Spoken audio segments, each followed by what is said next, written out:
बरखल से कांग्रेस प्रत्याशी विजय प्रताप ने 21 सेक्टर में एक सवाल का जवाब देते हुए कहा कि हाँ, वो ईश्वर को साक्षी मानकर कहते हैं कि वो चरित्रवान हैं, आगे भी रहेंगे और पहले भी थे, जिसे सुनकर स्थानीय लोगों ने तालियों के साथ उनका स्वागत किया। मैं ईश्वर को हाजिर नाजिर मान के कहता हूँ, हालांकि मेरा धर्म नहीं बनता कहना, मेरे अंदर चरित्र की ईमानदारी है। मैं ईश्वर को हाजिर नाजिर मान के बात और फरीदाबाद के लोग कहते हैं हमें कुछ नहीं चाहिए, सीवर दे दो, कचड़े से मुक्ति दे दो, साफ पानी दे दो और सड़कें ठीक दे दो। मतलब लेकिन भाई साहब आपके बच्चों को पढ़ना नहीं है, कॉलेजेस नहीं चाहिए आपको, आप तो अफोर्ड कर सकते हो भाई साहब। 70% लोग तो नहीं अफोर्ड कर सकते ना, प्राइवेट नहीं कर सकते। प्राइवेट स्कूल, प्राइवेट हॉस्पिटल्स और प्राइवेट व्हीकल्स, प्राइवेट ट्रांसपोर्टेशन, हर आदमी 70% तो अभी भी लोग ऐसे जिनको ये सब चीजें पब्लिक चाहिए और मांग नहीं रहे, केवल किस लिए कि पॉलिटिकल डिप्रेशन हो गया है लोगों को, डिसअपॉइंटमेंट है पॉलिटिकल सिस्टम से कि कोई भी पॉलिटिशियन सुनेगा तो है ही नहीं, काम करेगा नहीं। मांगना चाहिए था, कुछ मांग रहे हैं हम। अब तो अभी 5 दिन की पुरानी घटना है, अंडरपास पे 2 नवयुवक। अब आप देखिए, किसी भी शहर के लिए, बल्कि मैं तो कहता हूँ किसी देश के लिए भी ये कलंक है कि गाड़ी अंडरपास में डूब जाए और वो मर जाए, लेकिन 5 दिन से कोई आधिकारिक स्टेटमेंट नहीं है।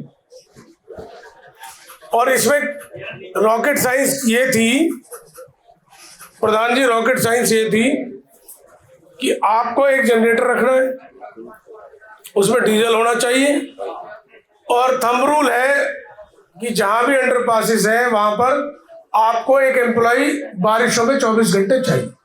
अगर मात्र वो जनरेटर चल रहा होता, मोटर से पंप चल रहा होता तो पानी नहीं होता, 11 फुट पानी। तो ये हालात भैया बनाती है। कल भाजपा का सम्मेलन था, उसमें केंद्रीय मंत्री हमारे यहाँ से फरीदाबाद से जो है वो उसमें चीफ गेस्ट थे। उन्होंने जातिवाद पे भाषण दिया कि फलानी जाति का कैंडिडेट होना चाहिए, दिया ना। तो आप देखिए, जो व्यक्ति 10 साल से केंद्र में मंत्री है वो रिपोर्ट कार्ड पेश करने की हिम्मत नहीं कर रहा है, जाति पे बोल रहा है। और मैं कहता हूँ वो जो बात वो जाति पे वहां बोल रहे हैं, वो बात जाति पे जरा पहाड़ के ऊपर चढ़ के बोल के दिखा दे, गुर्दा तो तभी पता चलेगा। लीडर का काम है स्टेटमेंट एक रखे, वहां भी एक, यहां भी एक और आगे भी एक। मैं जो बोलूंगा हर जगह एक बात बोलूंगा, तो ये इनका विजन है भाई। मैं तो इतना ही कहना चाहता हूँ, हमने अपना विजन रख दिया, 3 महीने में ये काम होगा, बाकी टोटल इंफ्रास्ट्रक्चर आपको चेंज मिलेगा। गुड़गांव तक मेट्रो हमारा वायदा है, हम लाएंगे। कुछ लोगों, हाँ जी, 2 लाख नौकरी देंगे, 2.25 लाख नौकरियां खाली है वो देंगे, 6,000 बुजुर्गों की पेंशन देंगे, 500 रुपए में गैस सिलेंडर देंगे, 300 यूनिट बिजली माफ देंगे। देखो, बहुत लोगों को नहीं चाहिए, लेकिन बहुत लोगों को चाहिए भी भाई। कि आपने बहुत स्कीम्स का जिक्र किया, बड़ी अच्छी बात है। आपने ये भी कमियां बताई जो आपकी व्यवस्था में है, उसका भी आपने बड़ा अच्छा जिक्र किया। फिर आपने ये भी कहा कि आप भविष्य में क्या क्या करेंगे, वो बहुत अच्छी बात है। मेरा एक मूल प्रश्न है आपसे, ये सब कुछ करने के लिए क्या वैल्यू सबसे इंपॉर्टेंट है? आप इसका जवाब दे सकते हैं? कौन सा ऐसा ईश्वर की दिया हुआ गुण है जिसको आप आवश्यक समझते हैं? मैं बोल देता हूँ, नहीं मैं बता देता हूँ। अगर आपको अच्छा ठीक ना लगे तो आप कह देना क्या। चलो। मेरे विचार से ईमानदारी सबसे पहला गुण है। जिस मनुष्य के अंदर ईमान होगा वही अपने कहे और करे हुए को बराबर करने की कोशिश कर सकता है। ये तो ठीक है कि कोई भी वायदा करना आसान है, वायदे को पूरा करना बड़ा मुश्किल है। तो हम कह देते हैं अभी हम ये 6 महीने में, साल में ये पूरा कर देंगे, वो पूरा नहीं हो पाता। ये स्वाभाविक है, हर एक के साथ कमी है। लेकिन अगर ईमानदारी सबसे इम्पोर्टेंट है, कोई नहीं मिले। क्या आप भगवान को हाजिर नाजिर मानकर ये कह सकते हैं कि आप में ये चरित्र की ईमानदारी है?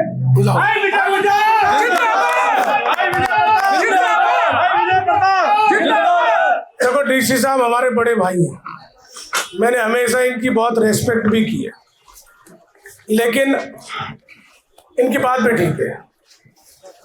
आज ये इस सभा में आए हैं, वोटर भी हैं, हो सकता है वोटर भी नहीं हो तो सपोर्टर तो ही है, और हिंदुस्तान के, हरियाणा के नागरिक भी हैं। बहुत बड़ा सवाल इन्होंने मेरे से पूछा, छोटा नहीं है। आज के इस युग में ये सवाल डीसी साहब छोटा नहीं है, लेकिन अब इसके बाद में बहस में नहीं जाऊंगा क्योंकि समय कम है, बस आप जवाब दो। लेकिन इसके बाद नहीं जाऊंगा। लेकिन अगर आप कहेंगे तो चुनाव के बाद, नहीं, हमारे भी एक मिनट नहीं रुक जाइए, इसके बाद आप कहेंगे नहीं, उनकी शान में, देखो उनकी शान मेरे यहाँ है, कहने की बात नहीं। अगर इसके बाद भी भाई साहब कहेंगे तो मैं चुनाव के बाद यहाँ पर ऐसे ही बैठूंगा और भाई साहब के साथ घंटों तक भी बात करूंगा माइक पे। लेकिन जो भाई साहब ने कहा है उसका मैं कह रहा हूँ, मैं ईश्वर को हाजिर नाजिर मान के कहता हूँ, हालांकि मेरा धर्म नहीं बनता कहना, मेरे अंदर चरित्र की ईमानदारी है, मैं ईश्वर को हाजिर नाजिर मान के बात करता हूं। और अगर एक मिनट, और अगर नहीं है, अगर मैं झूठा बोल रहा हूं तो मुझे ईश्वर इसकी सजा दे, और अगर मैं सच बोल रहा हूं तो ईश्वर मुझे आशीर्वाद दे। हमारी पहचान बन गई है सड़कों के गड्ढे, फरीदाबाद की पहचान बन गई कि पूरे शहर में कचरा है।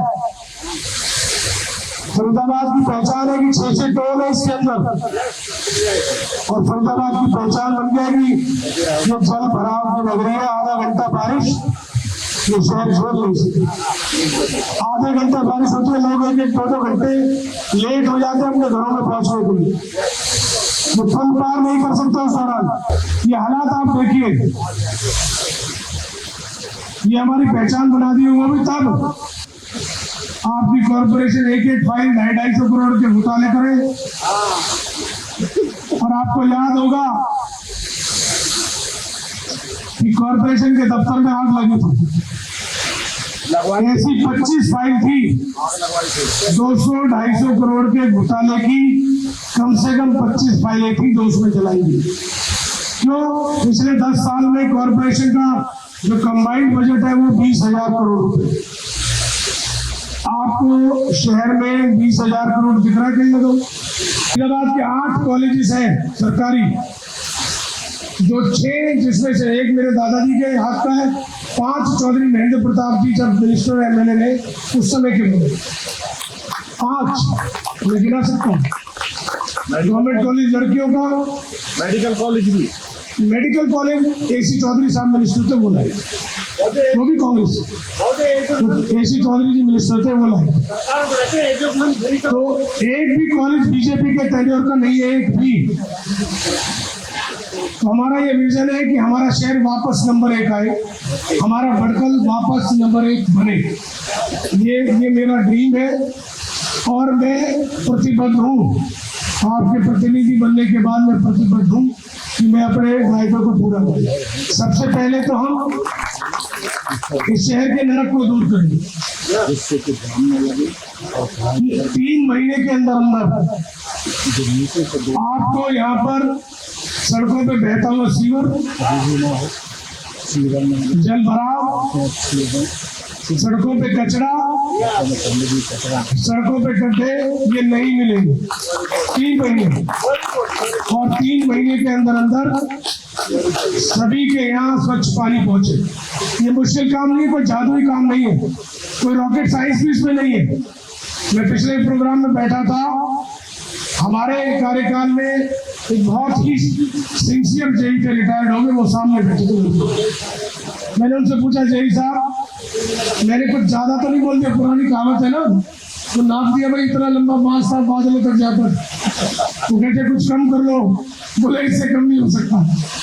तो मैंने उनसे पूछा ज्यादा तो नहीं बोल दिया? तो बोले नहीं भाई साहब, मेरा इतना लंबा अनुभव है, कोई दिक्कत की बात नहीं है, 3 नहीं 2 महीने में भी हो सकता है, सरकार करना चाहे तो हो सकता है।